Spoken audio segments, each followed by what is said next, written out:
The world has always revolved around human connection.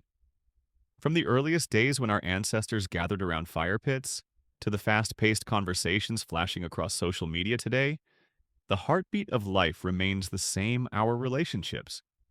Yet, even though we live in a time where communication is instantaneous and limitless, many of us feel more disconnected than ever. Why? Because at the core, connection is not about the number of contacts in your phone or the likes on your post. It is about influence, trust, and the ability to truly win hearts. Dale Carnegie once shook the world with his timeless wisdom in How to Win Friends and Influence People. His insights were not tricks, nor manipulative tactics. They were and remain principles rooted in the deepest truths of psychology and human behavior. And while the decades have passed, the essence of his message has not aged. People still crave respect, understanding, and recognition. What has changed is the context: our workplaces, our friendships, and our digital interactions. That is where this journey begins. As you listen to this audiobook, I want you to imagine that we are sitting across from each other at a cafe. I'm speaking to you and you're leaning in, not because I have all the answers, but because together, we're about to rediscover principles that will make your life richer, your influence stronger, and your relationships deeper. This is not just another book to consume. It is a call to practice. Because knowledge without practice is like seeds never planted. It holds potential, but no harvest. Let me ask you, have you ever walked away from a conversation thinking, I wish I had said that differently? Or perhaps, why didn't they seem to listen to me? Pause and ask yourself, how many opportunities to connect more deeply, to influence more effectively, have slipped away because of simple misunderstandings? This audiobook is here to help you stop losing those chances. Think about this for a moment.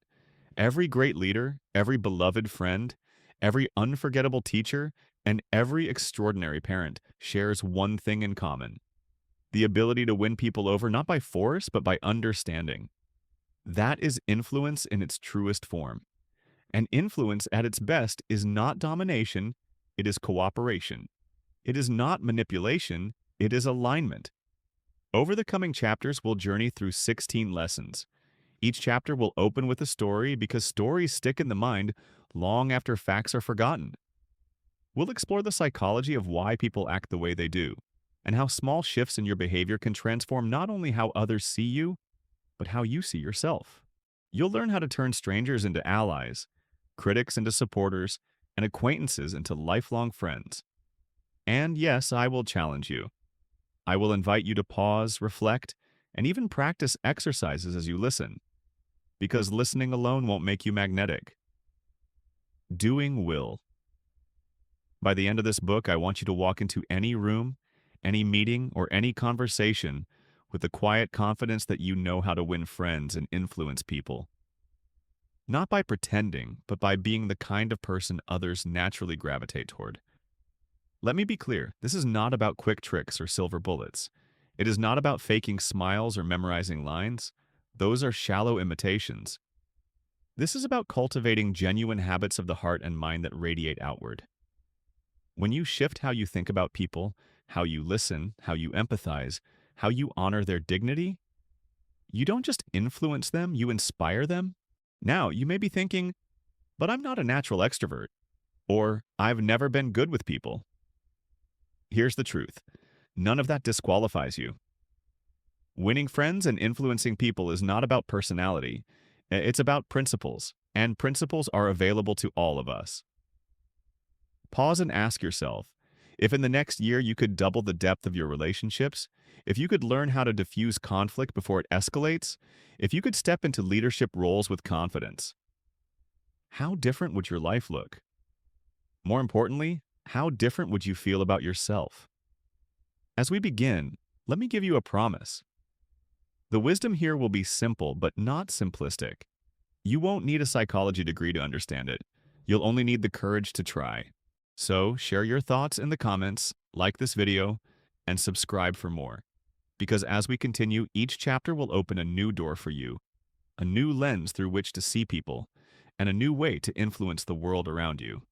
In Chapter 1, we begin with something subtle yet powerful, the silent language we all speak but rarely notice. Before you utter a word, your body, your eyes, your gestures are already sending messages. Mastering this language is the first step to winning friends and influencing people. Chapter 1. The Silent Language of Connection. Long before words were invented, before alphabets carved meaning into stone, humans were already speaking. They spoke with their hands, their eyes, their posture, their silence. Picture a small tribe gathered under a vast night sky. A hunter returns from the forest. Without saying a word, everyone can read the outcome of his journey, the slump of his shoulders, the heaviness of his footsteps, the absence of food in his arms. No sound is needed to know his story. That was communication in its purest form. Fast forward to today, and the same truth still holds. People listen with their eyes before they ever listen with their ears. You may walk into a meeting room, and within seconds, those around you form an impression. They don't need a speech. Your body tells them everything. The way you sit, the way you shake hands, the way your eyes either dart around nervously or calmly hold theirs. These are your first words. Pause and ask yourself, how many times have you judged someone without exchanging a single sentence? Perhaps it was the coworker who avoided eye contact and seemed uninterested, or the friend who leaned in and made you feel like the only person in the room. Our judgments may not always be accurate, but they are immediate, and they shape the future of every interaction. Psychologists call this phenomenon thin slicing, the ability of the human brain to make rapid judgments about people within seconds. Studies show that in as little as 7 seconds, people decide whether you're trustworthy, competent, or likable. Think about this for a moment. 7 seconds. That's less time than it takes to tie your shoes. If influence begins with perception, then mastering your silent language is non-negotiable. Take the simple example of a smile. Not the forced kind where lips stretch but eyes stay cold. The genuine smile that reaches the corners of your eyes. Science shows that a real smile activates mirror neurons in others, triggering them to smile back and feel an unconscious bond. That's influence without a single word. Consider this story. A young man named David was preparing for his first job interview. He spent weeks rehearsing answers, memorizing facts about the company, and polishing his resume. Yet, when he walked into the interview room, something unexpected happened. The interviewer later confessed, "We knew we wanted to hire you within the first minute. You had this calm, open posture, and your eyes carried confidence." David's words mattered, of course, but it was his presence, his silent language, that sealed the deal. The silent language is not only about confidence, though. It is also about empathy. Imagine sitting across from a friend who is struggling. You don't need them to say, "I'm hurting." You already see it in their drooping shoulders, the absence of sparkle in their eyes, the stillness in their tone.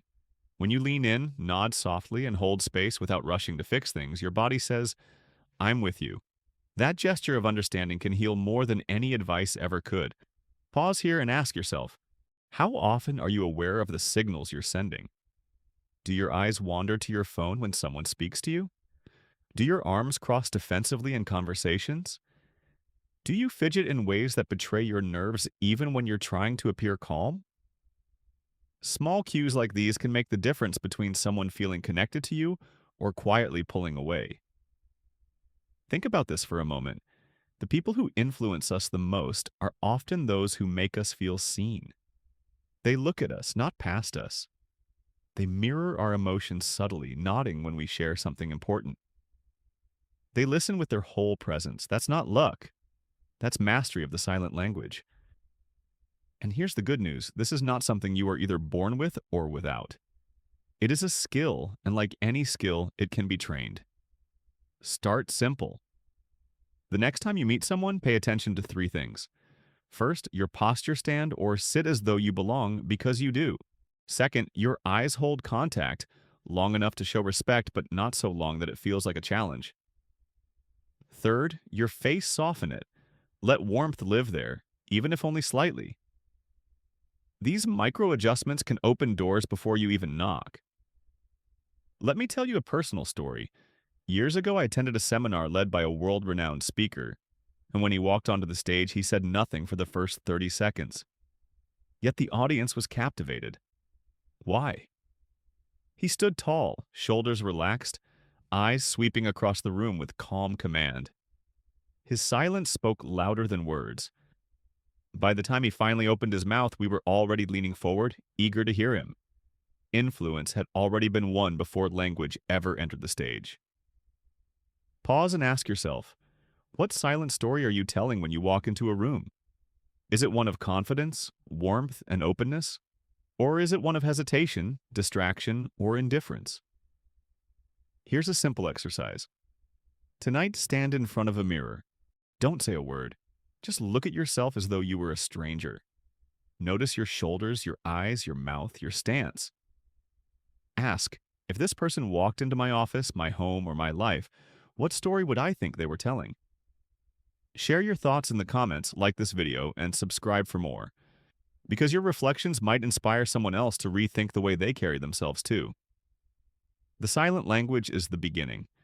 But once we understand how people perceive us, the next step is to understand what people crave more than anything else in conversation: recognition. Words have power, but the deepest power comes when we make someone feel valued. And that, my friend, is where we are headed next. Chapter 2. The Deep Hunger for Recognition. There's a story about a young violinist who once played his heart out on stage. The audience clapped politely and he bowed modestly. But when he lifted his head, he wasn't looking at the hundreds of strangers in front of him. He was searching for one face in the crowd, his teacher.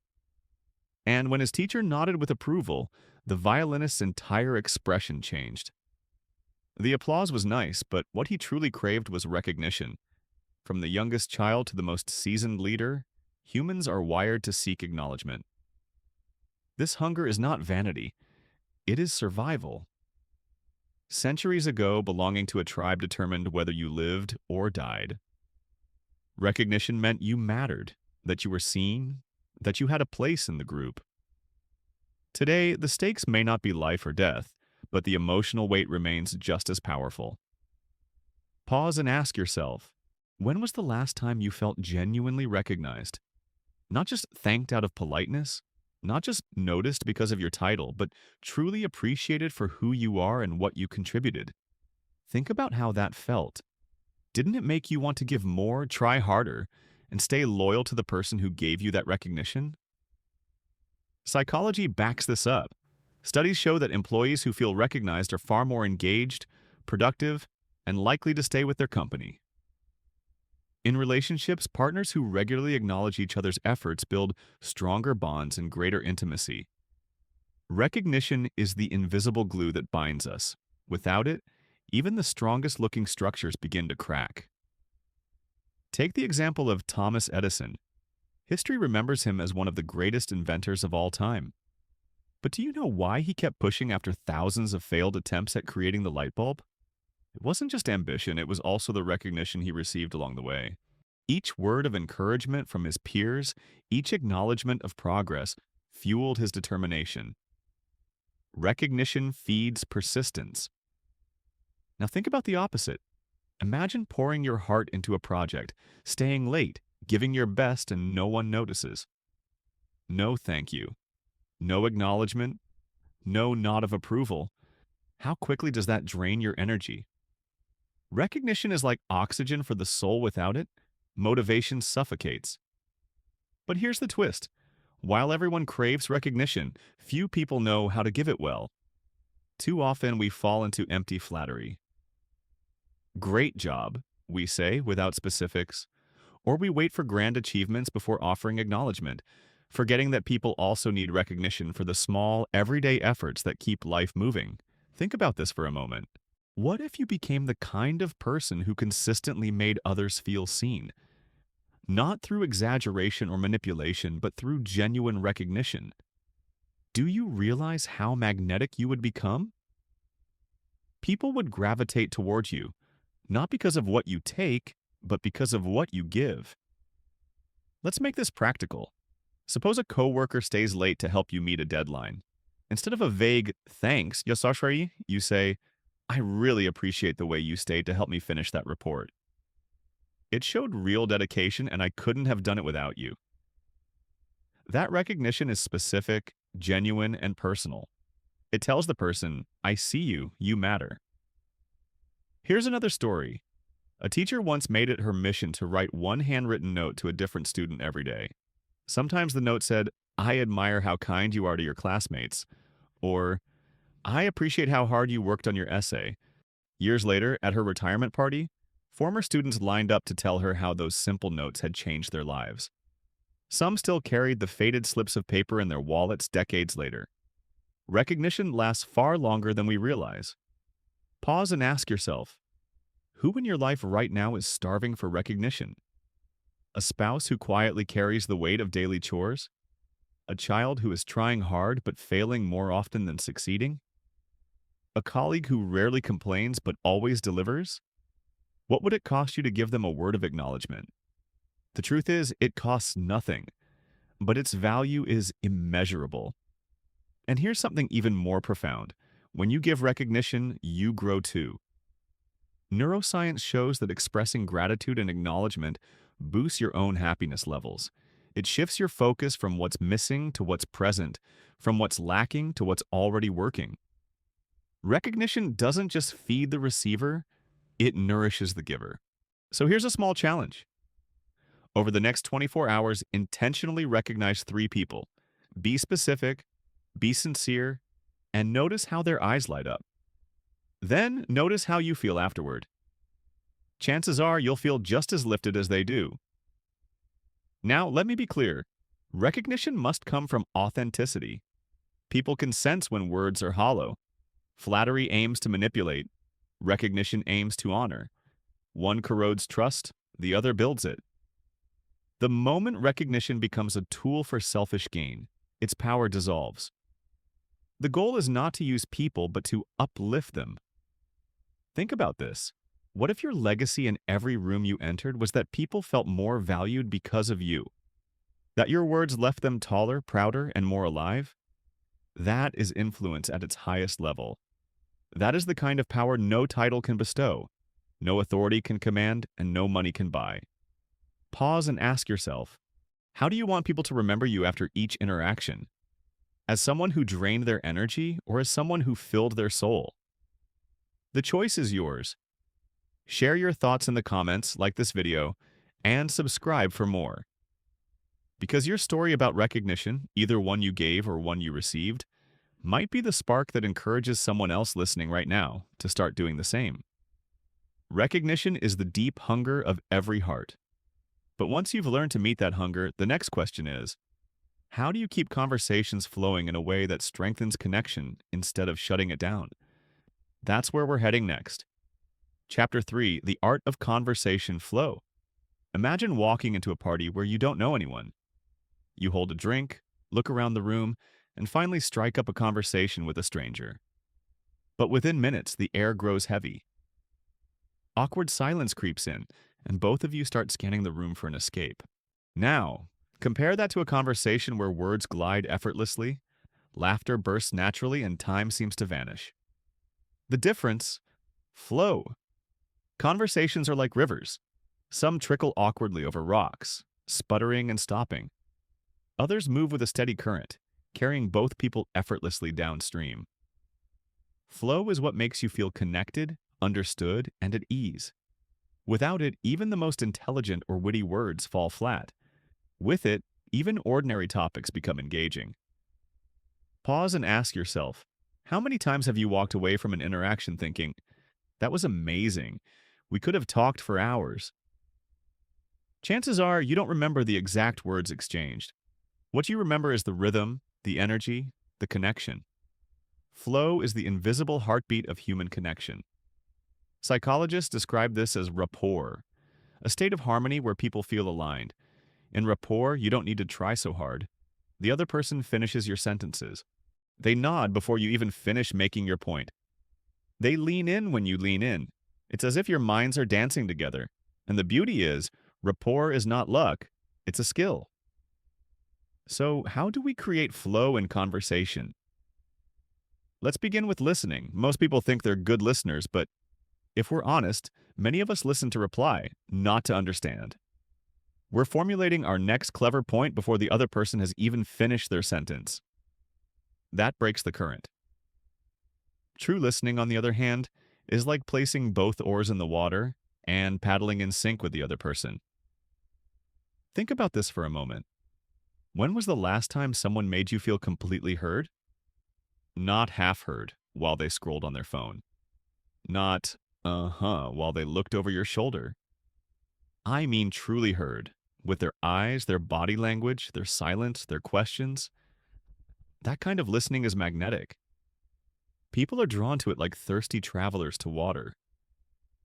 Here's a story. Sarah, a young manager at a tech company, struggled to connect with her team. She felt her meetings were lifeless, filled with blank stares and short answers. Then one day, she decided to change her approach.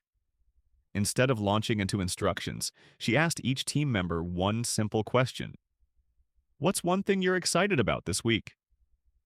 She leaned in, listened, and responded with genuine interest. Suddenly, the energy in the room shifted. Team members began to open up, conversations flowed, and collaboration improved. Sarah discovered that when people feel heard, they also feel safe to share more. Pause and ask yourself, do you give people space to open up, or do you rush to fill silence with your own words? Silence, when used well, is not the enemy of flow. It is its secret partner.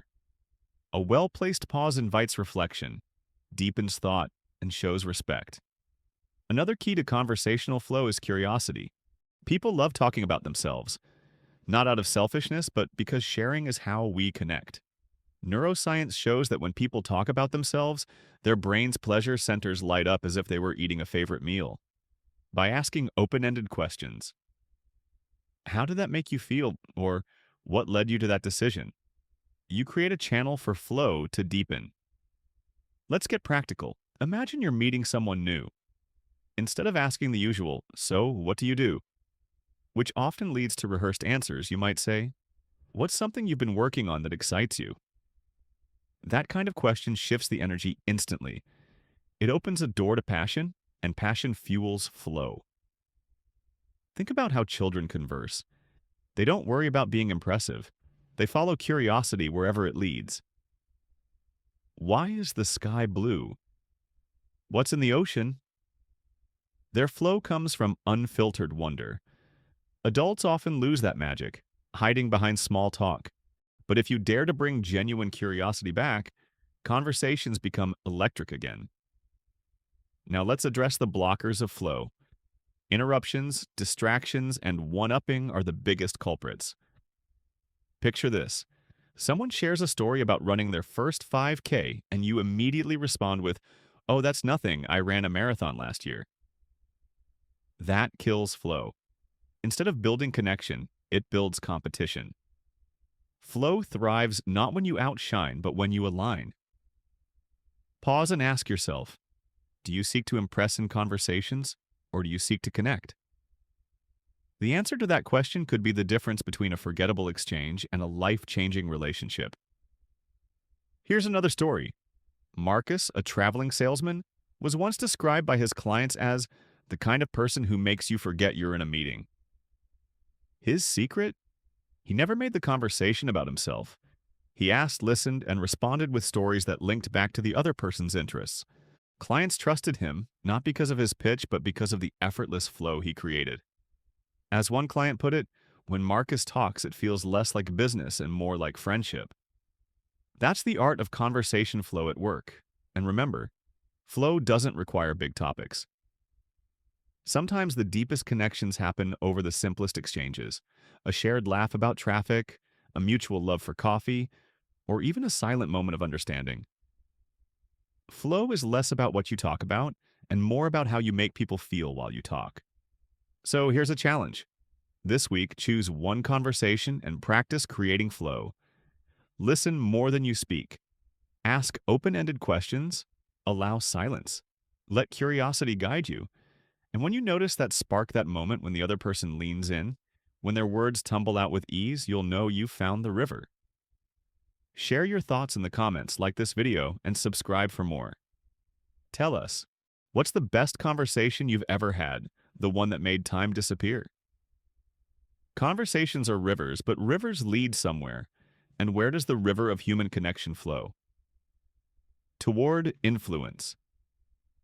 In the next chapter, we'll explore one of the most underestimated forces in influence, the power of remembering someone's name. Chapter 4. The power of a name. There's a moment that happens in almost every classroom on the first day of school. The teacher begins to call roll. One by one, names echo through the room. Jessica, here. Michael, here. But then something subtle happens. When a student hears their name, their body straightens just a little, their eyes lift, and for a brief second, they feel seen. Why? Because a name is not just a word. It's an identity, a story, a song written into the soul. Think about the last time someone remembered your name when you didn't expect them to. Maybe it was a waiter at a restaurant you visited weeks ago, or a manager in a company where you felt invisible. Didn't it feel almost magical? That simple act of recognition carried more weight than any compliment they could have given. It told you matter enough to be remembered. Pause and ask yourself, how do you feel when someone forgets your name? Or worse, when they call you by the wrong one? It stings, doesn't it? Because deep down, our name is tied to our sense of dignity. To ignore it is to ignore us. Psychologists have studied this phenomenon for decades. One famous study from the 1950s discovered something fascinating. When people heard their own names in a noisy room, they instantly tuned in, even if they weren't paying attention before. This became known as the cocktail party effect. Out of the thousands of words flooding our ears every day, our brain prioritizes one above all others: our name. That is the power it holds. Think about this for a moment. If one word can cut through the noise of a crowded room, imagine the influence it carries in a one-on-one interaction. That's why leaders, negotiators, and master communicators all emphasize the same principle: remember and use people's names. It's one of the fastest ways to build connection and trust. Let me share a story. Years ago, a young man attended a networking event where he met a CEO he admired. Dozens of people were introducing themselves, handing out business cards, and trying to impress. The young man assumed he'd be forgotten as soon as he left, but months later, when he ran into the CEO again, something extraordinary happened.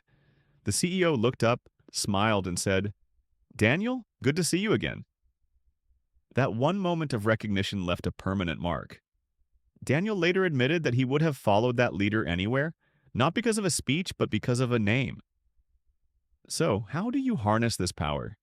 First, you must genuinely care. Too often we forget names because we don't make the effort to remember them. We're too focused on what we'll say next, or too distracted by our own nerves. But when you decide that remembering a name is not optional, it's essential, your brain adapts. Here's a simple technique. When someone introduces themselves, repeat their name immediately. "Hi, I'm Rachel." "Nice to meet you, Rachel."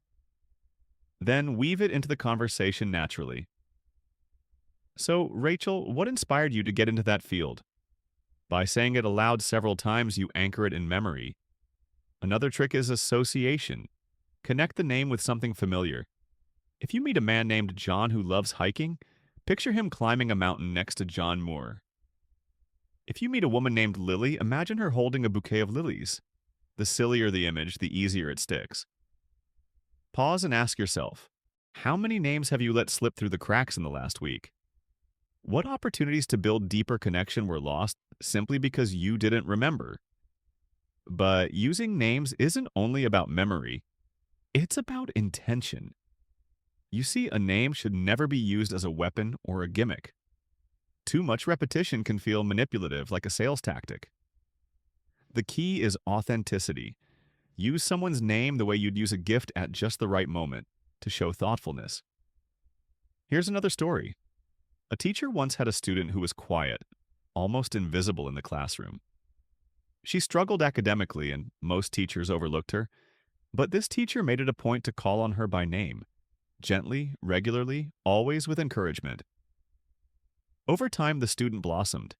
Years later, she returned to thank the teacher, saying, "You were the first person who made me feel like I wasn't invisible because you always used my name." Think about this. What if you became the kind of person who made others feel unforgettable? Imagine the loyalty, trust, and warmth you'd build simply by honoring the most important word in their life, their name. Of course, there will be times when you forget, and that's okay, as long as you handle it with grace. Instead of awkwardly dodging the moment, be honest. Say, "I'm so sorry, your name just slipped my mind, would you remind me?" That honesty shows humility, and people usually appreciate the effort. Here's a challenge for you. Over the next week, commit to remembering and using the names of at least 5 new people you interact with. Don't just hear the name, hold it, honor it, and use it. Then watch how their eyes soften, how their posture shifts, how the connection deepens instantly. Pause and ask yourself, who in your life right now might be waiting to feel seen? Whose name spoken at the right time could be the key to opening their heart? Share your thoughts in the comments, like this video, and subscribe for more. Because your story about a time when someone remembered or forgot your name could inspire someone else to start paying attention too. A name is more than a label, it is a doorway. And once you walk through that doorway, you begin to build bridges of trust. In the next chapter, we'll explore how to cross those bridges with one of the most underappreciated skills in human connection, the power of genuine listening. Chapter 5. Listening Beyond Words. A father once sat across the dinner table from his teenage son, asking about his day. "It was fine," the boy mumbled, eyes fixed on his plate. The father nodded, but instead of pressing for details, he simply stayed quiet, watching, waiting. Moments later, the boy sighed and said, "Actually, it wasn't fine." Then the story poured out about a harsh teacher, a fight with a friend, the heavy weight he'd been carrying all alone. What opened the floodgate? Not more questions, not pressure, but listening. Listening is often underestimated. We assume it means staying silent while someone else talks. But true listening is far deeper. It is an active, intentional act of connection. It is hearing not just the words, but the pauses, the tone, the emotions underneath. It is listening beyond words. Pause and ask yourself, how often do you really listen? Not half listen while your mind drafts tomorrow's to-do list. Not nodding absent-mindedly while scrolling on your phone. I mean fully listening, eyes steady, distractions gone, heart open. Be honest with yourself. Because the truth is, most of us are not great listeners. We crave being heard more than we crave hearing. Yet, if we flipped that, if we became listeners first, we would find influence blooming effortlessly. Psychology offers fascinating insight here. Studies show that when people feel genuinely listened to, their brains release oxytocin, the bonding hormone. They feel safe, connected, and valued. This is why great leaders often say little but listen much. They make people feel understood. And when someone feels understood, they naturally trust you. Think about this for a moment.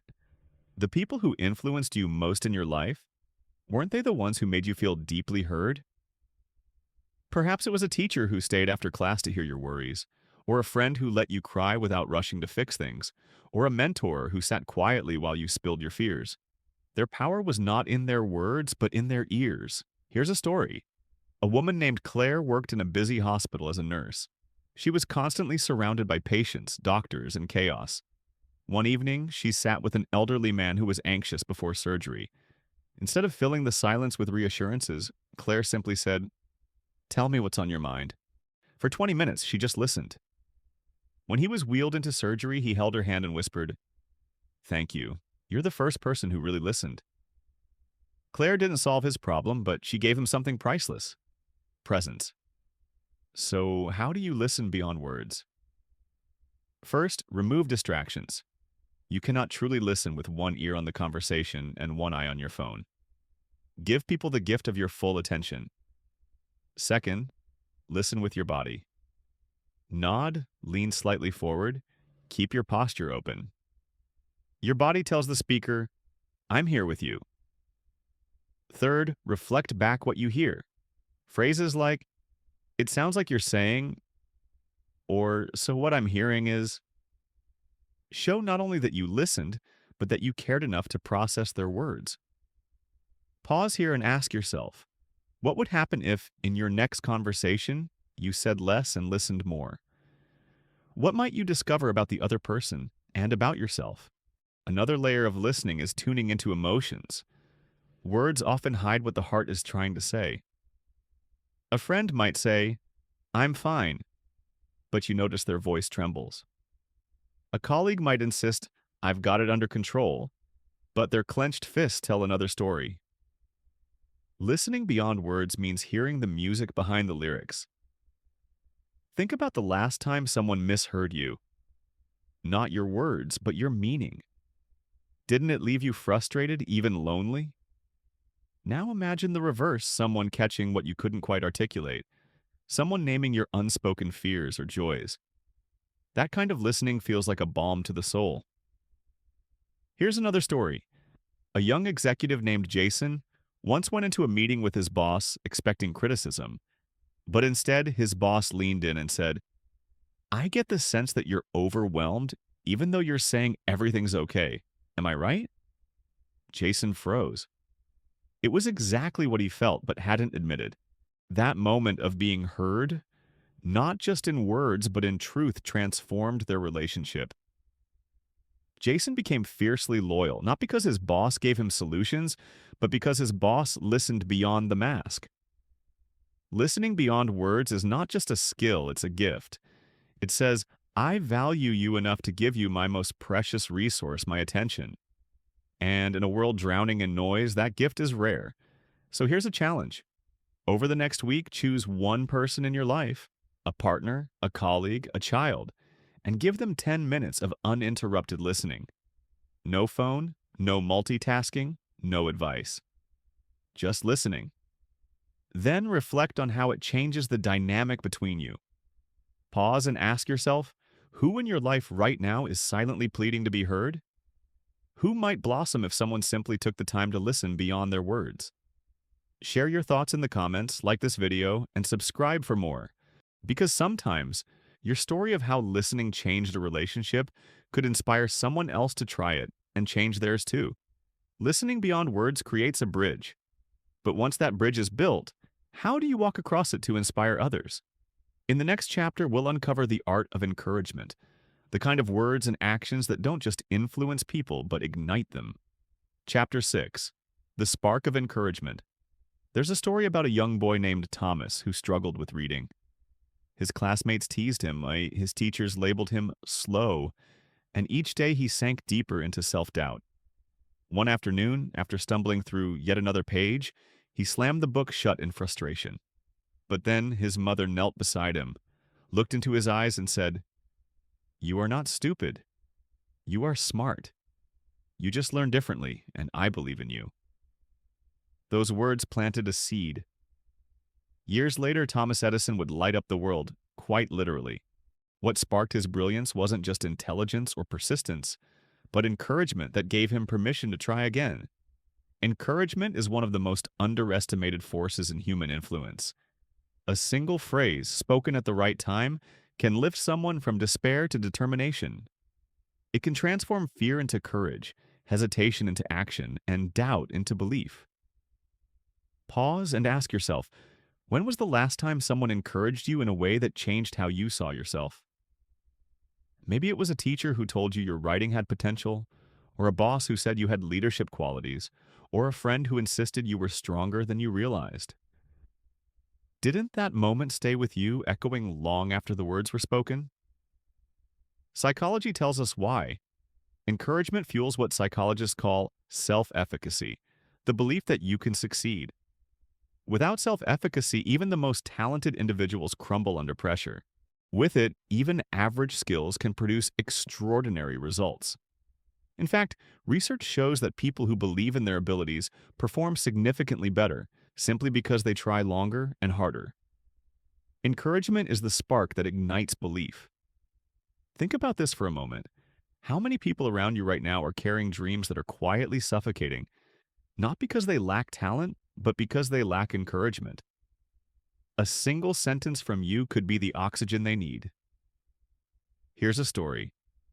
A young woman named Maria worked in a corporate office where she often felt invisible. She had ideas, but fear kept her silent. One day, after a meeting, her manager pulled her aside and said, "Maria, the way you looked at that problem tells me you're seeing solutions others are missing. I'd like to hear more from you in the next meeting." Those simple words changed everything. Maria began speaking up, her ideas gained traction, and within a year, she was promoted. Encouragement unlocked her voice. Pause here and ask yourself, who in your life right now is waiting for permission to believe in themselves? A colleague, a child, a partner, a friend? And what would it cost you to give them that permission through encouragement? The truth is, it costs nothing, but it may change everything.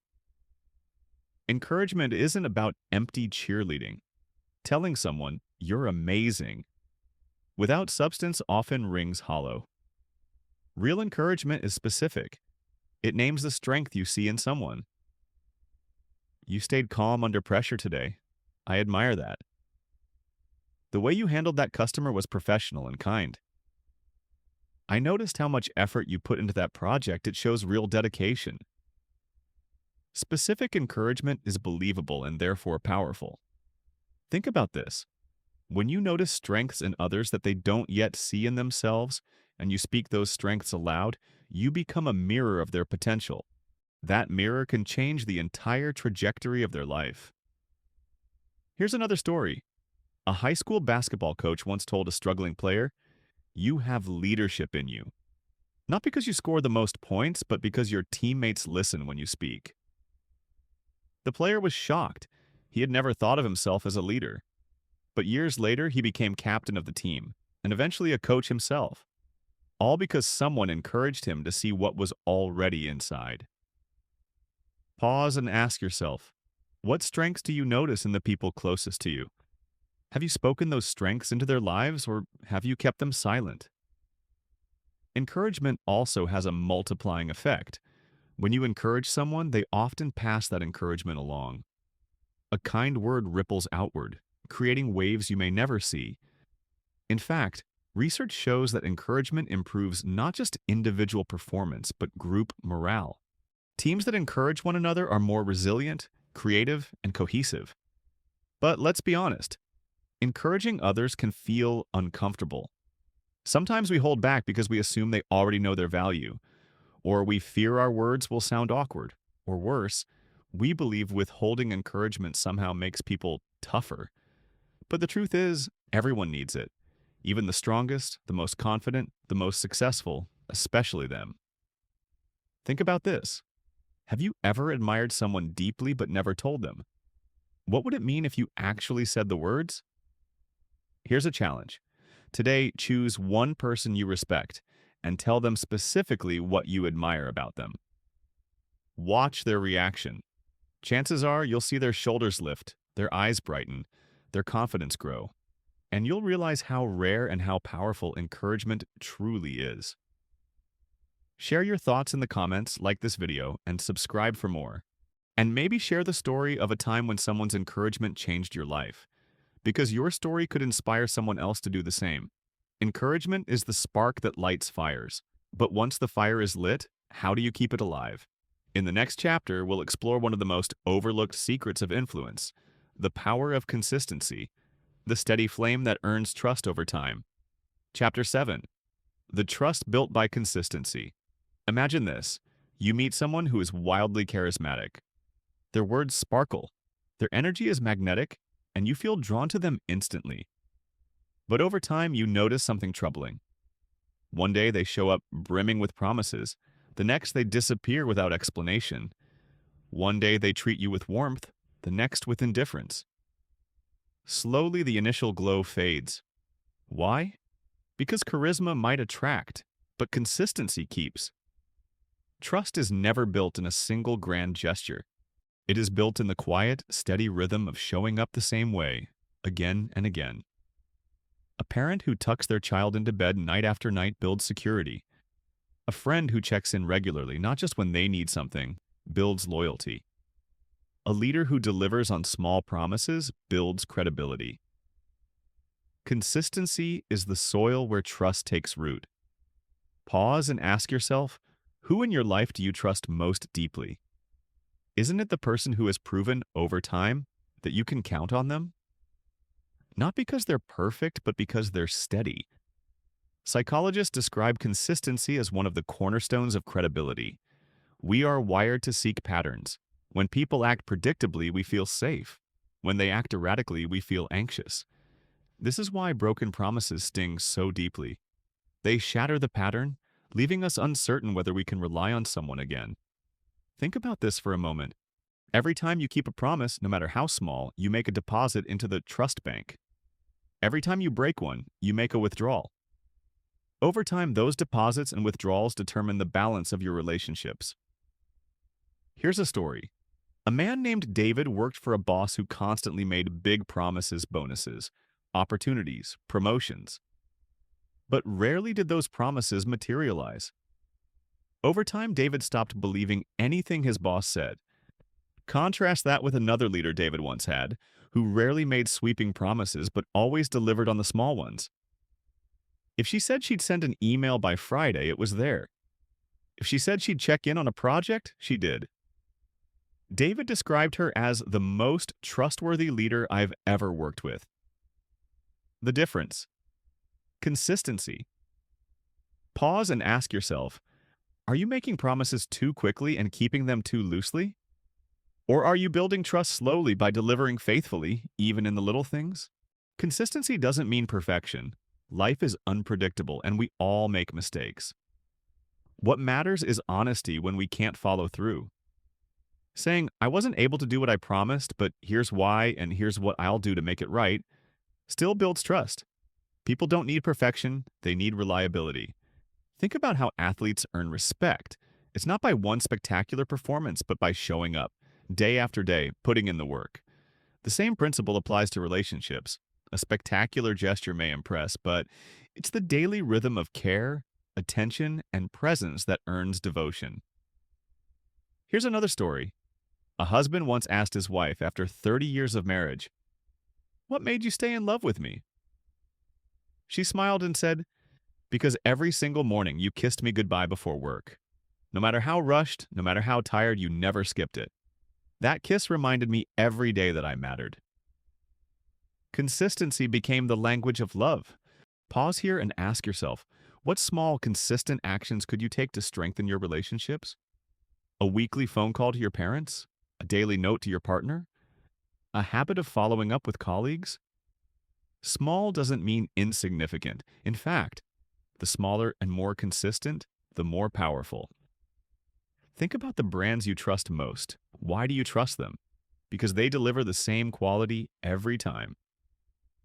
Starbucks coffee tastes the same whether you're in New York or Tokyo. Apple products work with the same sleek reliability whether you buy them today or 10 years ago. If companies earn loyalty through consistency, how much more can people? But here's the challenge. Consistency requires discipline. It's easy to show up once with enthusiasm.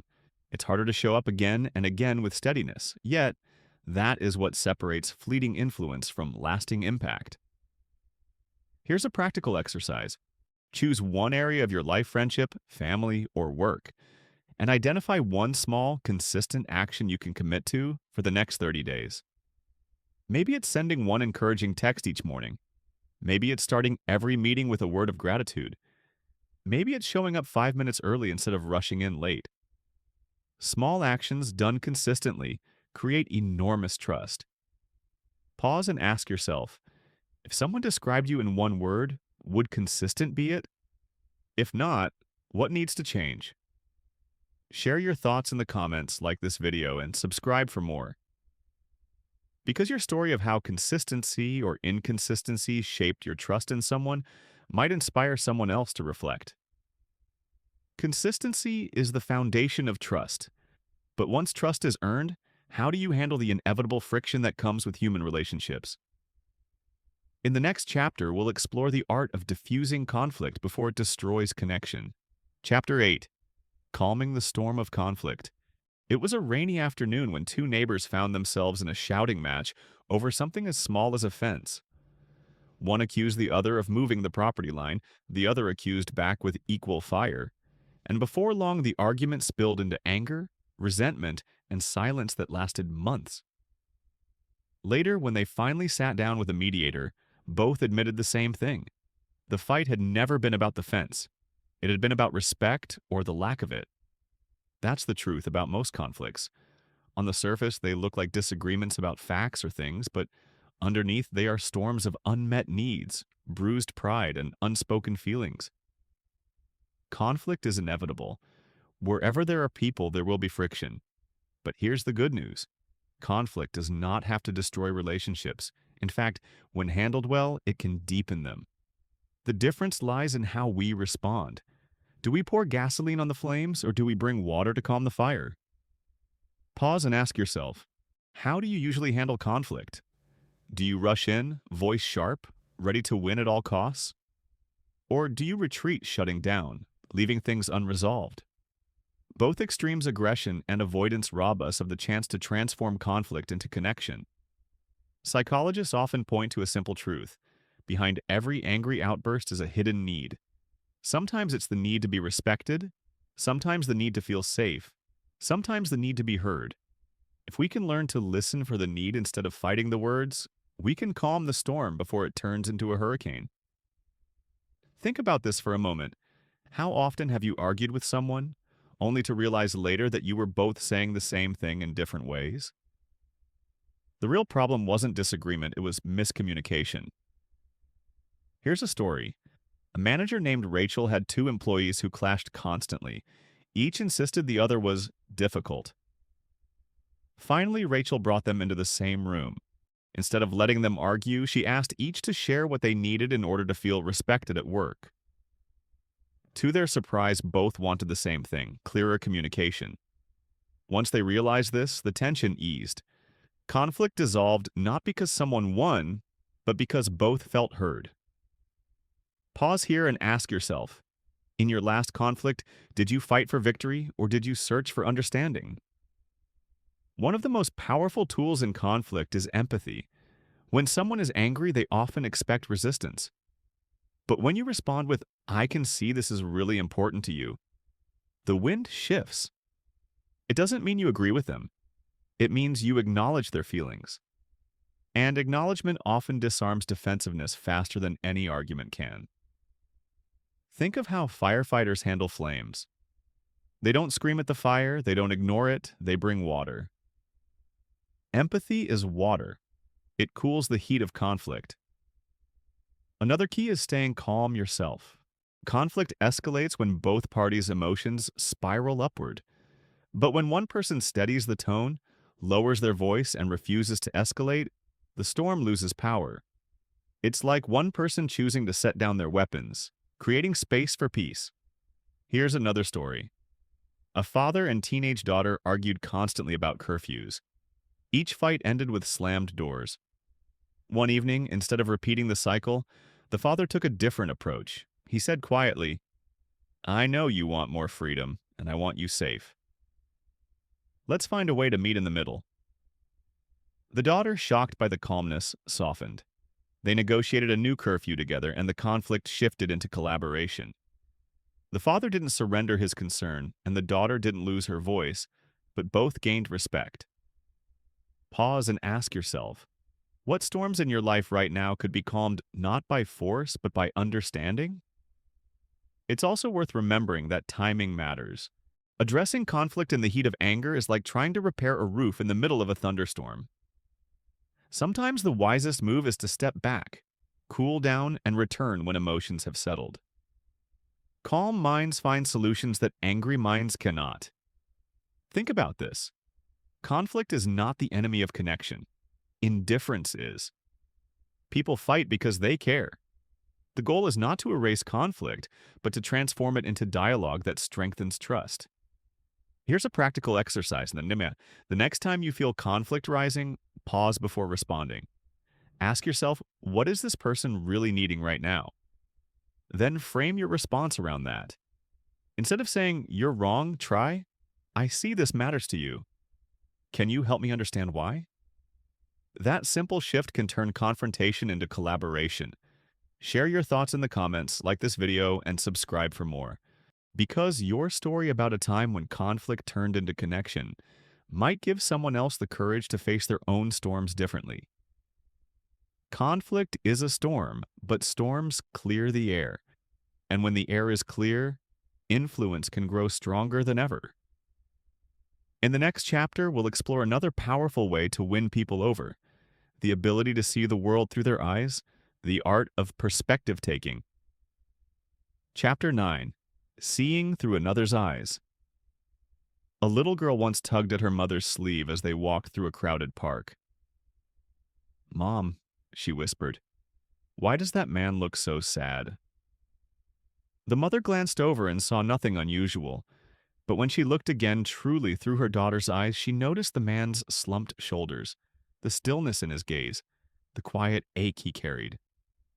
Children often see what adults miss because they have not yet forgotten how to step into another person's world. That simple act, seeing through another's eyes, is one of the greatest powers of human connection. Psychologists call it perspective taking. It's the ability to imagine what life feels like from someone else's point of view. And while it sounds simple, it is not easy. Our natural instinct is to see life through the lens of our own needs, our own experiences, our own beliefs. But influence begins when we shift that lens outward. Pause and ask yourself, when was the last time you tried to truly imagine what someone else was experiencing? Not just nodding politely, but really stepping into their shoes? Perspective taking matters because people want more than agreement. They want understanding. You don't need to share their opinions to validate their feelings. When you say, I may not see it the same way, but I understand why you feel that, you give them something rare: dignity. And dignity is often more valuable than agreement. Think about this for a moment. Every conflict, every negotiation, every broken relationship becomes easier to mend when we ask, how does this look from their side? Here's a story. During World War II, a general once faced resistance from local villagers who refused to cooperate with his soldiers. Instead of demanding compliance, he asked an interpreter to gather the villagers and share their grievances. He listened, asked questions, and tried to see the conflict from their perspective. When he acknowledged their fears and needs, something remarkable happened. The villagers softened and cooperation followed. The general gained influence not by force, but by perspective. Perspective taking doesn't just solve conflicts. It builds bridges in everyday life. Imagine a coworker who always seems irritable. It's easy to label them difficult. But what if you paused and asked, what might they be carrying that I don't see? Maybe they're caring for an ill parent. Maybe they're battling anxiety. Maybe they're just exhausted. That shift from judgment to curiosity changes how you respond. Instead of irritation, you bring patience. Instead of avoidance, you bring compassion. Pause here and ask yourself, who in your life have you been judging from the outside without considering their inside story? Psychologists note that perspective taking increases empathy, reduces prejudice, and even boosts creativity. When you see the world through many lenses, your own vision expands. Leaders who practice perspective taking make better decisions because they anticipate the ripple effects on others.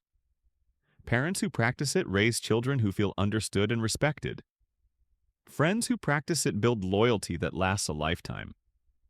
Here's another story. A woman named Elise once worked under a boss who was notorious for being demanding. At first, Elise resented him. But one day she discovered that he had grown up in poverty, and his relentless drive came from a deep fear of losing everything. Suddenly, his behavior made sense. Elise didn't excuse his harshness, but by seeing through his eyes, she changed how she approached him, with patience instead of resentment. Their relationship improved, and her influence with him grew. Think about this. Perspective taking does not mean you have to agree. It simply means you care enough to understand. Agreement is optional. Understanding is essential. So, how do you practice it?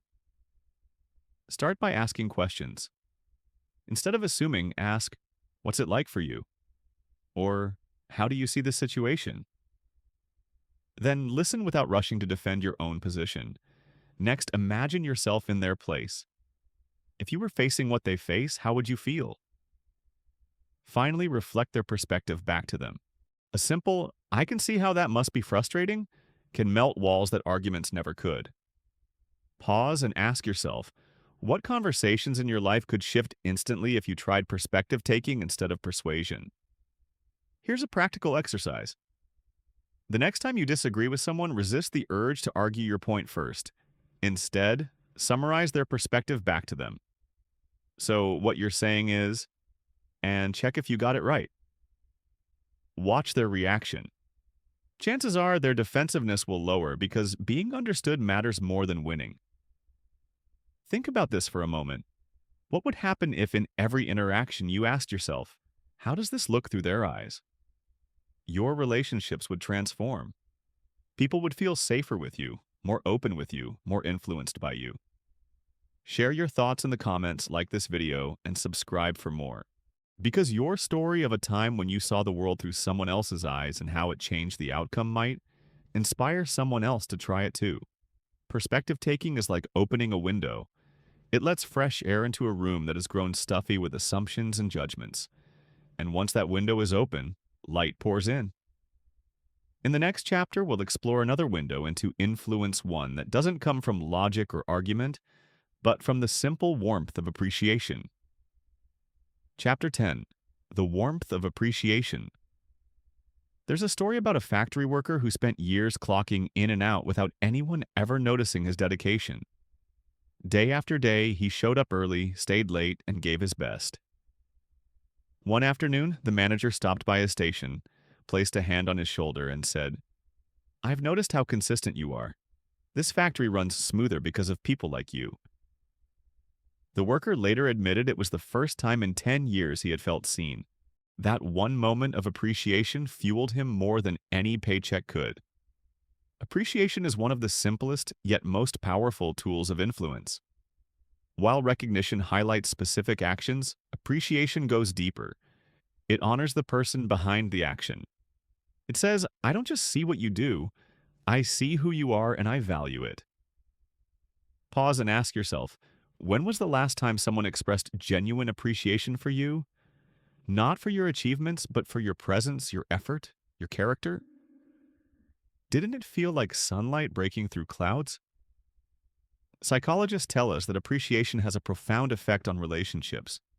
Studies show that couples who regularly express appreciation for each other report higher satisfaction, deeper intimacy, and fewer conflicts. In the workplace, appreciation improves morale, reduces turnover, and boosts productivity. And in friendships, it creates loyalty that withstands distance and time. Think about this for a moment. People are not starving for information, they are starving for appreciation. In a world where criticism is abundant, appreciation is rare and therefore priceless. Here's a story. A teacher once wrote a note to every student in her class, saying something she appreciated about them. For one boy, she wrote, "I admire your kindness toward others." Years later, that boy was killed in a tragic accident.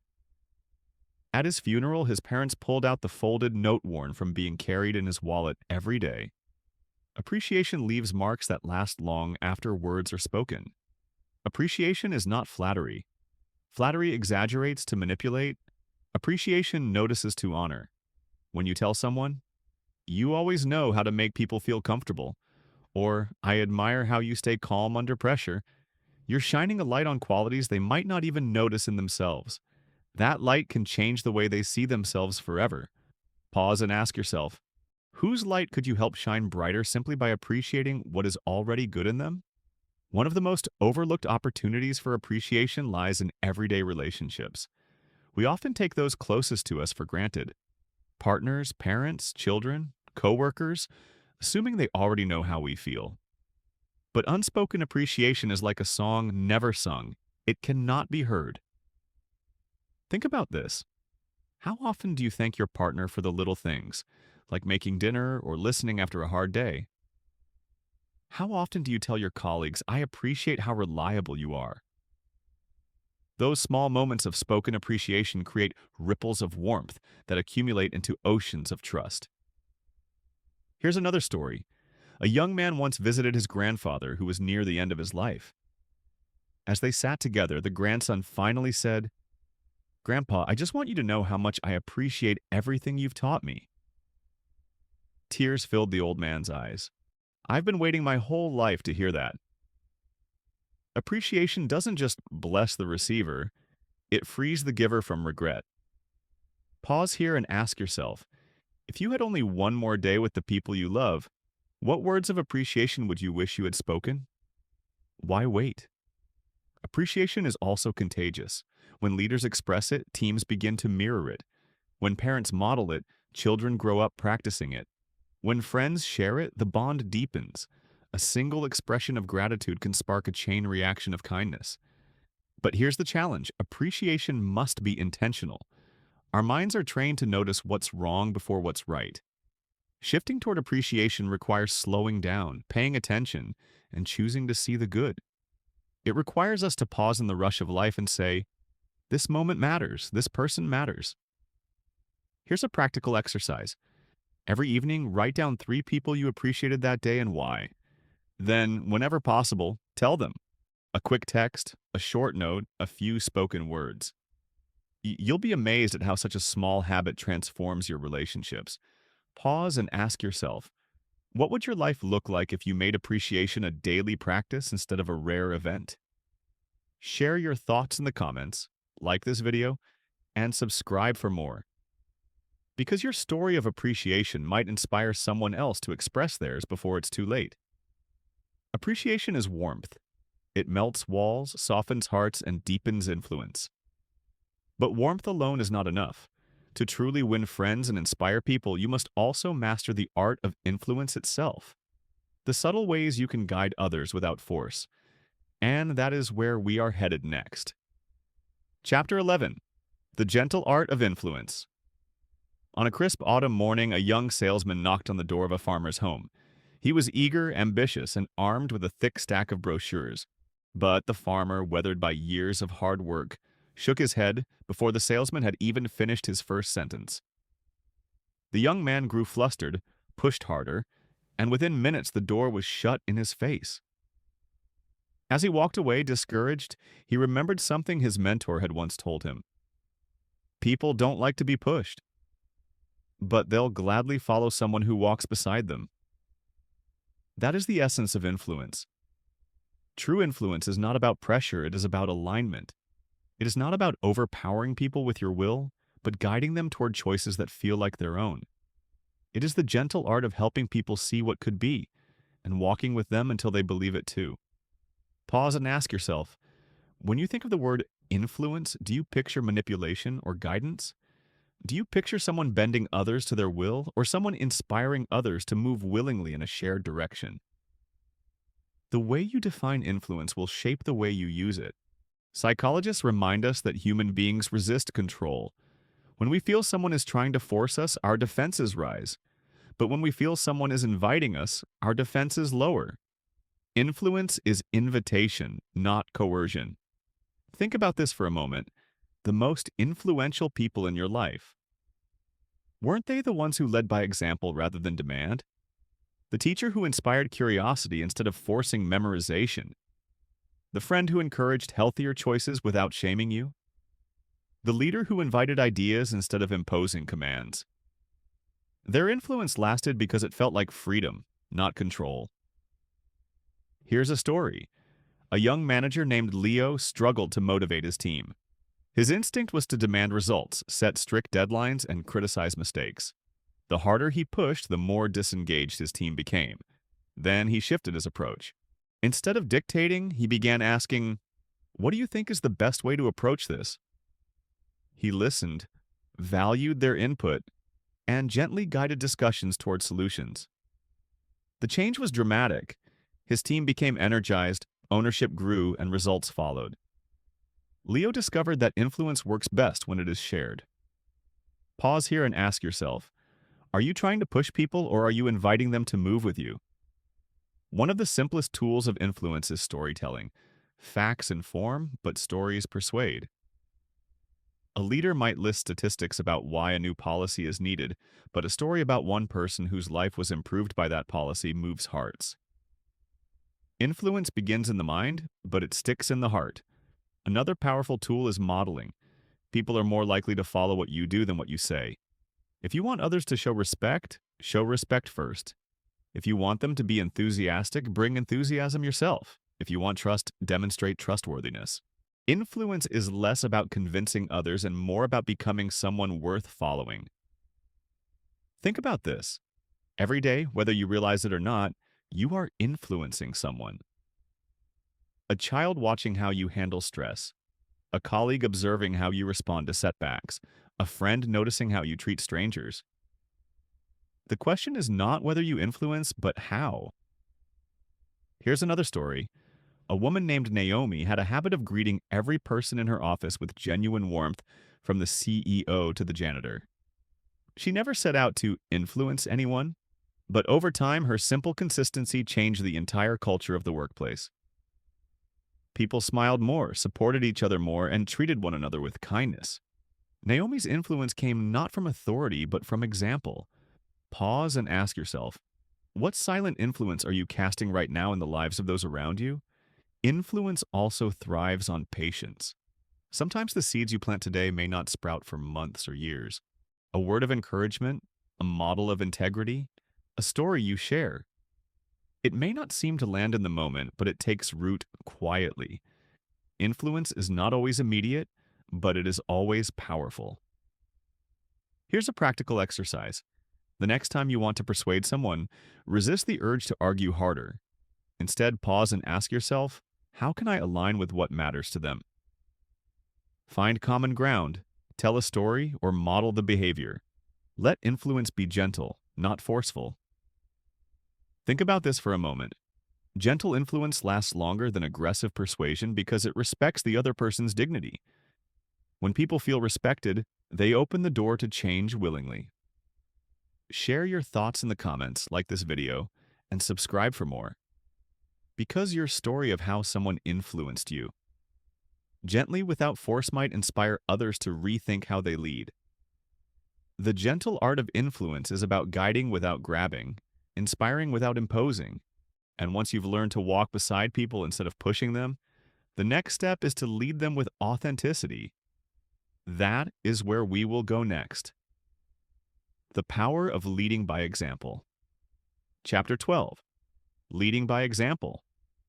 There's an old saying, your actions speak so loudly I can't hear what you're saying. We've all met people whose words sounded inspiring, but whose actions betrayed them. And we've also met those rare individuals whose presence alone lifted us because they lived what they spoke. That's the power of leading by example. Imagine a captain of a ship in the middle of a storm. If he stands on deck, steady and calm, the crew feels safe. But if he panics, no words of reassurance will matter. Leadership is not about what you tell people to do. It's about showing them what's possible by the way you live. Pause and ask yourself, who in your life do you respect the most? Chances are it isn't the person with the fanciest title or the loudest voice. It's the one who consistently lived the values they preached. Psychologists describe this as behavioral modeling. Humans are wired to imitate. Children learn not by instruction alone, but by watching. Adults, too, mirror what they see. That's why a manager who preaches punctuality but strolls in late every day loses credibility instantly. But a leader who works hard, treats others with respect, and admits mistakes earns loyalty without demanding it. Think about this for a moment. Influence without example is empty. Influence with example is unstoppable. Here's a story. A general once noticed that his soldiers grumbled about carrying heavy packs on long marches. Instead of lecturing them about discipline, he quietly strapped on the heaviest pack himself. As they marched, the soldiers saw their leader carrying more than anyone else. Suddenly, the complaints stopped and morale rose. His example spoke louder than any order could. Pause here and ask yourself, In your daily life, are you asking others to do things you yourself are unwilling to model? Leading by example also means embodying integrity. When your words and actions align, people trust you. When they don't, trust erodes. Integrity is not perfection, it's consistency. It's owning mistakes, admitting when you're wrong, and making things right. Think about this. Children don't need perfect parents, but they do need honest ones. Employees don't need flawless bosses, but they do need trustworthy ones. Friends don't need saints, but they do need people whose actions reflect their words. Here's another story. A teacher once admitted to her students that she had misgraded an exam. She apologized, corrected the mistake, and praised the students who caught it. Years later, many of those students said that single moment taught them more about integrity than any lecture ever could. She led not by claiming perfection, but by modeling humility. Pause and ask yourself, pause and ask, what message are your actions sending, even when your words say something different? Leading by example also requires courage. Sometimes it means being the first to do what is unpopular but right. A leader who admits, I don't know, but I'll find out, models honesty. A friend who apologizes first, even when it's uncomfortable, models humility. A parent who faces hardship with resilience models strength. These actions inspire more than any speech ever could. Think about this. The people watching you, your children, your colleagues, your friends, are learning not just from what you say, but from how you live. The question is, what are you teaching without realizing it? Here's a practical exercise. Identify one value you want others to see in you.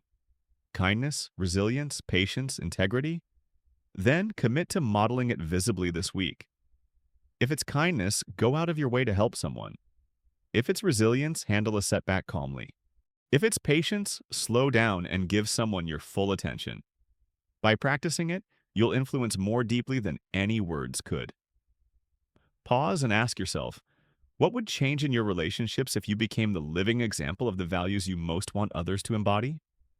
Share your thoughts in the comments, like this video, and subscribe for more. Because your story of someone who led you by example might inspire others to become that kind of person in their own lives. Leading by example is walking the talk, living the values, embodying the truth. And once you've mastered that, the next step is to create harmony in your relationships by finding common ground, the shared spaces where influence blossoms. That is where we're heading next. Chapter 13. Finding common ground. Picture two strangers sitting on a long flight. At first, they exchange polite nods and settle into silence. But then one mentions a favorite sports team, and the other's eyes light up. Suddenly, the conversation flows with ease. Hours pass as if they were minutes. What transformed them from strangers into companions? Common ground. Finding common ground is one of the fastest ways to build connection and influence. It's the invisible bridge that links you and me into us. And once people feel they share something with you, an interest, a belief, an experience, they become more open, more trusting, more willing to be influenced. Pause and ask yourself, when you meet new people, do you rush to impress them with your differences, or do you look for the threads of similarity that weave you together? Psychologists call this the similarity principle. Research shows that we naturally feel more comfortable with people who seem like us, who share our values, our hobbies, even our sense of humor. It's not about being identical, it's about resonance. That resonance makes us lean in, listen longer, and trust deeper. Think about this for a moment. Even the greatest divides can shrink when common ground is found. Two political opponents might clash on policy but bond over being parents. Two colleagues might argue over strategy but connect over their love for music. Common ground doesn't erase differences, but it creates a space where differences can be discussed with respect. Here's a story. A lawyer named James once faced a client who was hostile and suspicious. Every conversation felt like a battle. One day, while glancing at the photos on the client's desk, James noticed a picture of a dog, the same breed he had at home. He mentioned it casually, and suddenly the client's entire demeanor changed. They spent 10 minutes swapping dog stories. From that day on, the hostility melted and trust grew. The turning point wasn't legal expertise, it was common ground. Pause here and ask yourself, what small clues are you missing about people around you that could unlock connection? A book on their shelf, a hobby they mention, a value they hold? Finding common ground isn't about pretending. It's about being genuinely curious. Ask questions, explore their interests, and look for overlap. Even in the most unlikely places, there is always something shared. A love of family, a desire for respect, a dream for the future. Think about this. At the deepest level, every human being wants to be safe, loved, and valued. That is the ultimate common ground. When you approach people with that truth in mind, walls begin to crumble. Here's another story. A mediator once worked with two communities locked in bitter conflict. Decades of resentment had built high walls of division. But instead of beginning with disagreements, the mediator asked both groups to share stories about their children, their hopes, their fears, their dreams. Tears filled the room as parents from both sides realized they wanted the same thing: a better life for their kids. That shared desire became the foundation for peace talks. Common ground became holy ground. Pause and ask yourself, what conflicts in your life could shift if you looked deeper for what you share instead of what divides you? Finding common ground also makes persuasion more natural.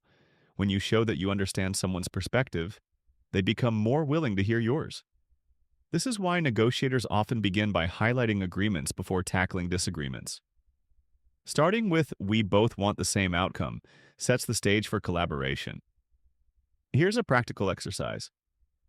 The next time you're in a conversation, make it a game. How quickly can you find something genuine you share with the other person?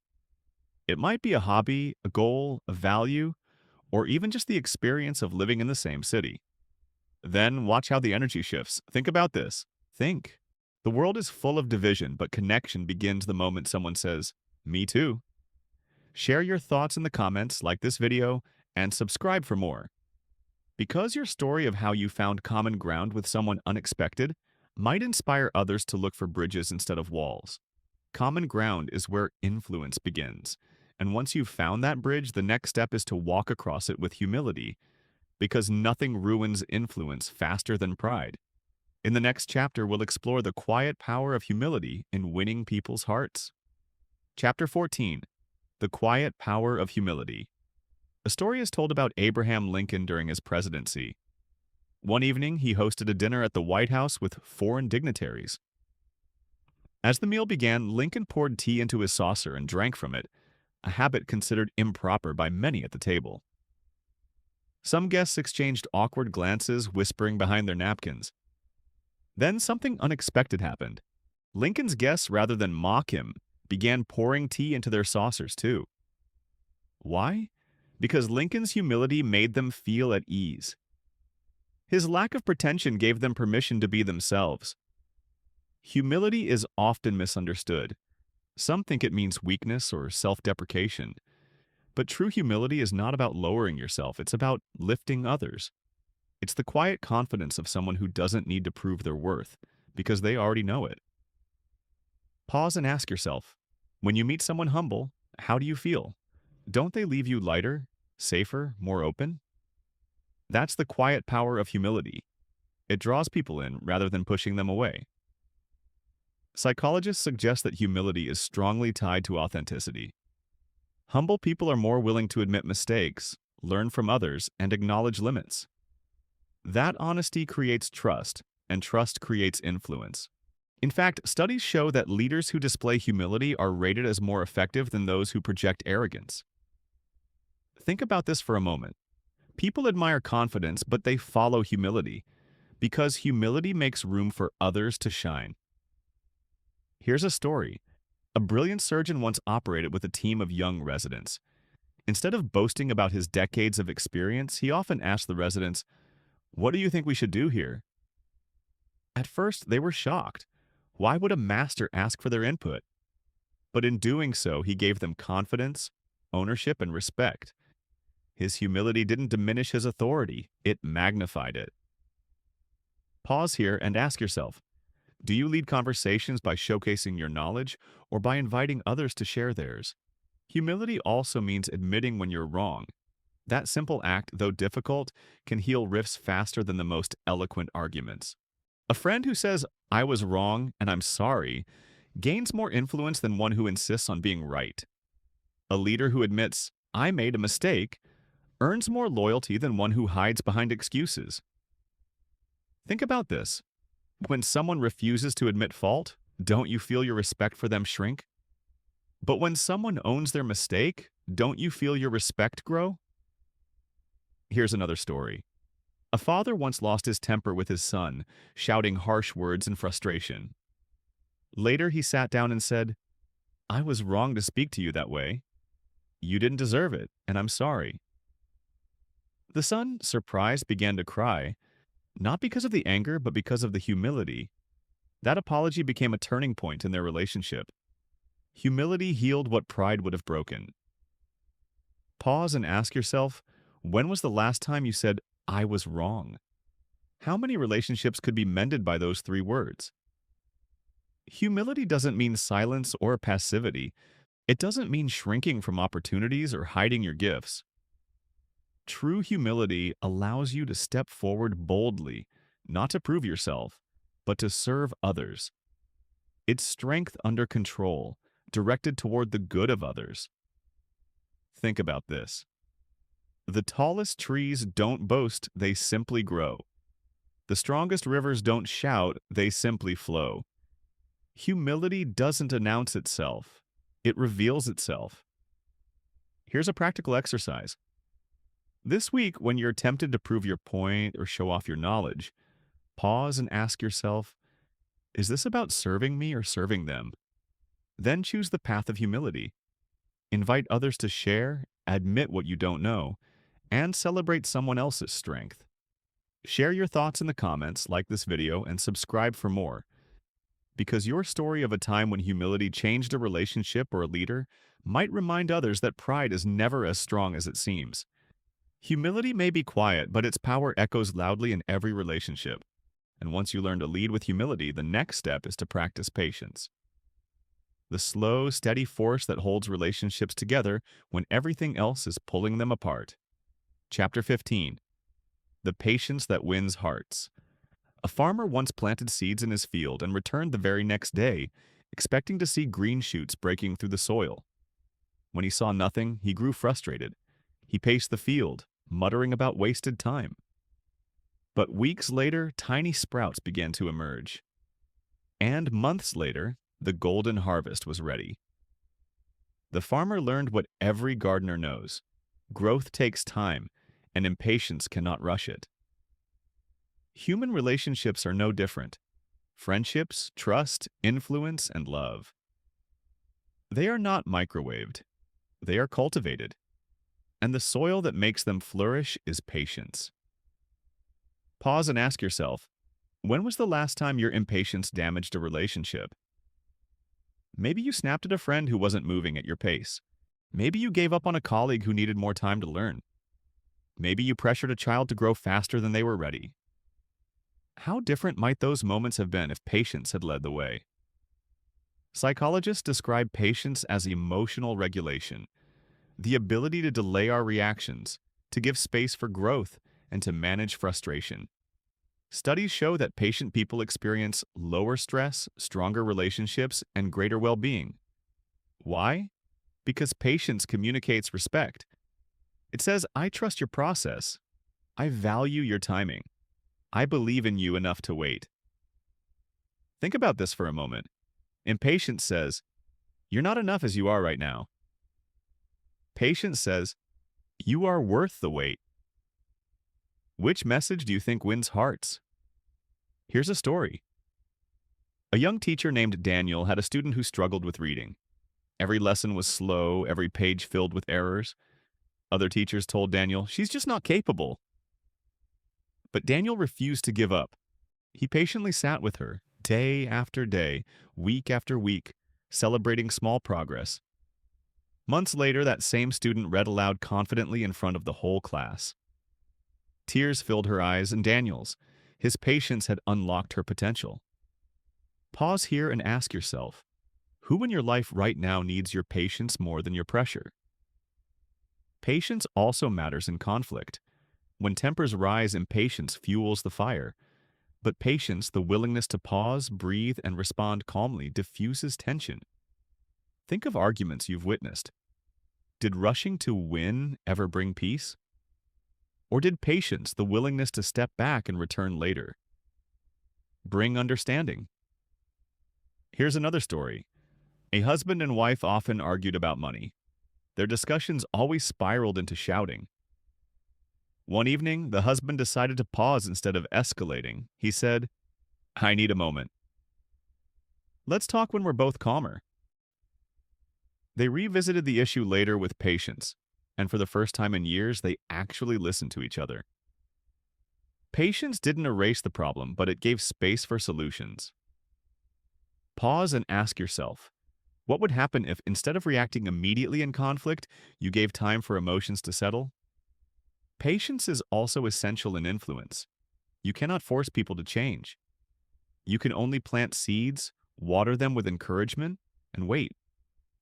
A parent guiding a teenager, a manager mentoring an employee, a friend supporting someone through grief change never happens on your schedule. It happens when the person is ready. Your role is to stay present until that moment arrives. Think about this. Some of the greatest lessons you've learned in life probably didn't click right away. They needed time to sink in. The people who influenced you most weren't the ones who pressured you, but the ones who walked with you patiently until you were ready to take the step yourself. Here's a practical exercise.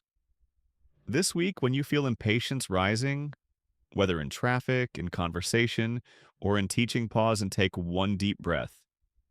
Remind yourself, growth takes time. Then choose patience. Another story. A young artist once showed his paintings to a mentor, desperate for praise. The mentor smiled kindly and said, "You're talented, but greatness will come with time. Keep painting every day." At first, the young artist was frustrated. He wanted instant success. But years later, after consistent work, he realized his mentor's patience had been the greatest gift. Pause and ask yourself, in your own life, are you giving yourself patience? Are you allowing your own growth to unfold? Or are you demanding perfection too quickly? Patience toward others must begin with patience toward yourself. Share your thoughts in the comments, like this video, and subscribe for more. Because your story of patience, how it saved a relationship, a career, or a dream, might inspire someone else not to give up too soon. Patience is the soil where influence and love take root. But once you've learned to wait, the final step is to inspire to lift others so high that they begin to see possibilities they never imagined. In the next chapter, we'll explore the lasting legacy of inspiration. The art of leaving people better than you found them. Chapter 16. Leaving people better than you found them. There's a saying often attributed to Maya Angelou. People will forget what you said. People will forget what you did. But they will never forget how you made them feel. And isn't that the essence of influence? Not the words that fade or the actions that pass, but the emotional imprint we leave behind. The highest calling of human connection is this: to leave people better than we found them. Imagine a world where every encounter left a positive mark. The cashier at the grocery store who walked away smiling because you treated them like more than a transaction. The colleague who left your office lighter because you encouraged them. The child who went to bed with confidence because you told them you believed in them. Each of these moments may seem small, but together they form a legacy. Pause and ask yourself, how do people feel after spending time with you? Drained, dismissed, and unseen, or uplifted, valued, and inspired? Psychologists suggest that our emotional states are contagious. This is called emotional contagion. When you smile, others are more likely to smile. When you radiate calm, others relax. When you offer kindness, others mirror it. This means that every interaction is a chance to change the atmosphere for better or for worse. Think about this for a moment. You are like a stone dropped into water. The ripples of your presence extend far beyond what you see. Here's a story. A man named Jordan worked at a coffee shop. Most mornings his customers were in a rush, barely glancing at him. But one woman made a habit of asking, "How's your morning going?" and waiting for his reply. She smiled, remembered his name, and treated him like a person, not just a server. Years later, Jordan admitted that those small acts of kindness gave him hope during a season when he was deeply depressed. She had no idea her words were saving a life. Pause here and ask yourself, whose life could be changed by something as small as your attention, your smile, your kindness? Leaving people better than you found them doesn't require grand gestures. It requires presence. It requires noticing. It requires the decision to care. Most people don't need speeches or solutions. They need to feel valued. And when you give that gift, you become unforgettable. Think about this. We chase success, money, recognition. But at the end of life, what we remember are not our trophies, but the faces of the people we lifted. Influence without compassion is shallow. Influence with compassion is eternal. Here's another story. A young man once told his mentor, "I don't know what I want to be in life." The mentor replied, "That's okay. But whatever you become, make sure that every person who crosses your path leaves better than they came. If you do that, you'll never fail." Those words guided him for decades, shaping not just his career but his character. Pause and ask yourself, what legacy do you want to leave? Not in titles or possessions, but in the hearts of people who knew you. Leaving people better is also about forgiveness. Sometimes the best gift you can give someone is releasing the weight of their mistake. A spouse who forgives instead of holding grudges. A friend who gives second chances. A leader who says, "I see your failure, but I still believe in you." Forgiveness transforms shame into hope, and hope changes lives. Another way is through inspiration. To inspire is to breathe life into someone's dreams. A coach who says, "You have more in you than you realize." A teacher who tells a struggling student, "I believe in your potential." A friend who whispers, "Don't give up." These words don't just comfort, they ignite action. Here's a practical exercise. At the end of each day, ask yourself, who did I leave better today? Did you encourage someone? Did you show patience when you could have been harsh? Did you express appreciation when it wasn't expected? If not, tomorrow gives you another chance. Pause and ask yourself, how would your relationships change if you approached every encounter with the goal of leaving someone better than you found them? Share your thoughts in the comments, like this video, and subscribe for more. Because your story of someone who left you better than they found you might inspire someone else to become that kind of person. Leaving people better is the ultimate expression of winning friends and influencing people. It's not about manipulation or temporary charm. It's about living in such a way that when people walk away from you, they feel stronger, braver, and more alive. And that, my friend, is a legacy worth building. As we turn to the epilogue, we'll bring all these lessons together. The silent language, the art of listening, the power of encouragement, the humility of leadership, the patience of love. And see how they weave into one timeless truth. Influence is not about what you get from people, but about what you give to them. As our journey together draws to a close, I want you to pause for a moment and reflect on everything you've heard. 16 chapters of stories, psychology, reflection, and practice, all woven around a single truth. The most powerful thing you can do in this life is to touch the hearts of others. Think back to where we began, the silent language of connection. Before words are spoken, people feel your presence. From there, we explored recognition, conversation, names, listening, encouragement, consistency, conflict, perspective, appreciation, influence, example, common ground, humility, patience, and inspiration. Each principle is like a single thread. Alone, each is strong, but woven together, they form a fabric. One sturdy enough to hold the weight of trust, loyalty, and love. Pause and ask yourself, which of these threads has spoken most deeply to you? Which one, if practiced tomorrow, could begin to shift the way you relate to the people around you? The truth is, the world is hungry. Hungry for kindness, hungry for connection, hungry for people who are not obsessed with taking, but committed to giving.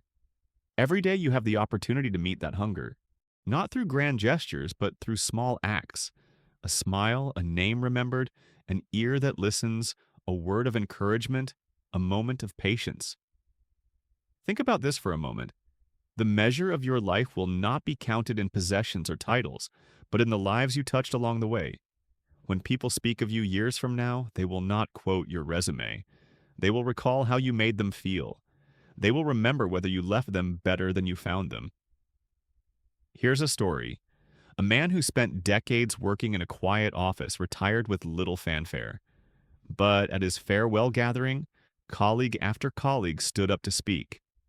They didn't talk about his spreadsheets or his reports. They talked about how he always asked how their kids were doing, how he remembered birthdays, how he stayed late to help them when they were overwhelmed. One person said, "He made me believe in myself when no one else did." That was his legacy. Not the work he produced, but the people he lifted. Pause and ask yourself, what will your legacy be? As you step out of this book and back into your daily life, I want you to carry one guiding principle. Influence is not about control. It is not about bending others to your will. It is about serving them, seeing them, and inspiring them. Influence at its best is love in action. Think about this. Every person you encounter today is fighting battles you cannot see. Every person longs for recognition, appreciation, and dignity. And every person is silently asking the same question. Do I matter? You have the power to answer that question, not with speeches, but with presence. Here's a challenge to end with. For the next 30 days, practice one principle from this book each day. Day 1. Focus on body language. Day 2. Offer recognition. Day 3. Listen without interruption. Day 4. Remember someone's name. Continue through all 16 principles, then start again. Watch how your relationships transform. Watch how influence begins to flow naturally. Watch how you become magnetic. Not because you demanded attention, but because you gave it. Pause and ask yourself, how would your world change if you became known as the person who made others feel valued, heard, and inspired? Share your thoughts in the comments, like this video, and subscribe for more. And perhaps share which principle you are committing to practice first, because your decision may spark someone else to do the same. As we close, remember this. Dale Carnegie's timeless wisdom was never about tricks or tactics. It was about principles, human truths that never expire. You have the power to apply them now, in your workplace, your home, your friendships, your community. And if you do, you will not only win friends and influence people, you will change lives. The journey of connection is lifelong. You will stumble. You will forget. You will fail sometimes. But if you keep showing up with humility, patience, and love, you will leave a trail of bettered lives behind you. And when your own story is finished, that will be your greatest achievement. So step forward, carry these lessons, and wherever you go, leave people better than you found them.